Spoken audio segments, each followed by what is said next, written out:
यवतमाळ शहरात शासकीय डॉक्टरांच्या खासगी प्रॅक्टिसबाबत गंभीर आरोप समोर आले आहेत। आम्ही खासगी रुग्णालय चालवत नाही असं लेखी दिल्यानंतरही प्रत्यक्षात खासगी प्रॅक्टिस सुरू असल्याचा आरोप गुरुदेव युवा संघटनेने केला आहे। गुरुदेव युवा संघाचे अध्यक्ष मनोज गेडाम यांनी या प्रकरणी ठोस पुरावे गोळा करून चौकशी समितीकडे सादर केले असल्याचा दावा केला आहे। NPH म्हणजे नॉन प्रॅक्टिसिंग अलाउन्स घेणाऱ्या डॉक्टरांची यादी आणि संबंधित कागदपत्रही त्यांनी दिली। मात्र या पुराव्यांकडे दुर्लक्ष करून चौकशी समितीनं संबंधित डॉक्टरांना पाठीशी घातल्याचा आरोप करण्यात आला आहे। माहिती अधिकारातून मिळालेल्या कागदपत्रांमध्ये खासगी प्रॅक्टिसचे पुरावे स्पष्ट असतानाही चौकशी समितीनं त्याकडे दुर्लक्ष केल्याचं सांगितलं जात आहे। या समितीतील अधिकारी रवींद्र राठोड, अनिल बत्रा आणि सुनील भुयार यांनी चुकीचा अहवाल देत जिल्हाधिकाऱ्यांची दिशाभूल केल्याचाही आरोप करण्यात आला आहे।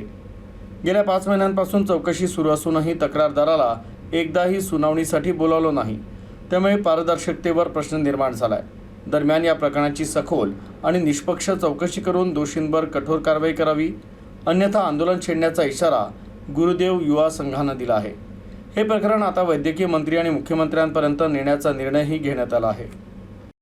जे NPH घेणारे डॉक्टर यांची यादी दिली आहे, त्यांनी बंद बॉन्ड लिहून दिला का आम्ही प्रॅक्टिस करत नाही, पण तू खुलेआम ते प्रॅक्टिस बाहेर आपलं स्वतःचं क्लिनिक सांभाळत आहे आणि इकडून पैसे घेत आहे।